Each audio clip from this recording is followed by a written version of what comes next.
And now I'm going to get to probably the most asked question that I've been asked, not just today, not just yesterday, and not just on this Ask Me Anything, and not just on my Instagram. In the last month, the question that I have been asked the very most is, how has Andrew's conversion to Islam affected your brotherhood? How has it affected your relationship? Is it going to affect your relationship? Is it going to be strange living in a household with two faiths? Are you going to convert? These are a bunch of questions that have obviously come through, and I'm going to try to answer all of them within the next few minutes. So, Andrew's initial point about Islam he was making many months ago, before he officially went loud with his conversion. I knew about his thoughts and the way his heart was leaning for a very long time. And Andrew made a very good point, a very strong point. And his point about Islam was this. He said, if you walk around a Catholic country, a country like Italy, and you insult Jesus Christ, or if you walk around England and you insult Jesus Christ, you could say offensive things about him. You could tell an English person or an Italian, here you go, say something bad about Jesus Christ or your God. Here's some money. Will you do that? And people would do that largely as a whole.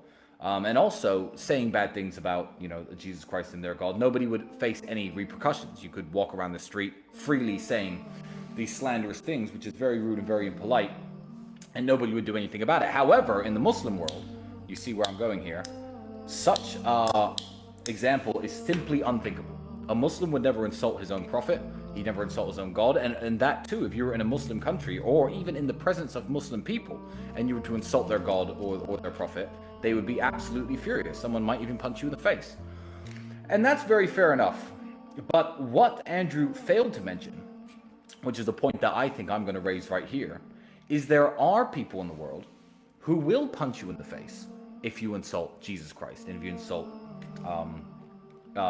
insult Jesus Christ or the Virgin Mary or anything. And those people are the Muslims.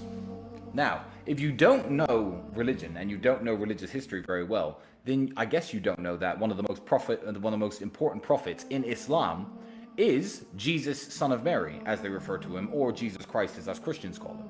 So this, Dubai, the Middle East, the United Arab Emirates, the Muslim world is a part of the world where you could not walk around and freely insult Jesus. So I feel perfectly at home in the Middle East, and I feel perfectly at home living with my brother, who is now a Muslim. He's going to put a Quran up above his title belts in the house. I have no problem with that book being in my house. I am very happy for my brother and the decision he made. I think that it's going to benefit him in the long run. I think that he's a lot happier than I've seen him in a very long time, and good for him.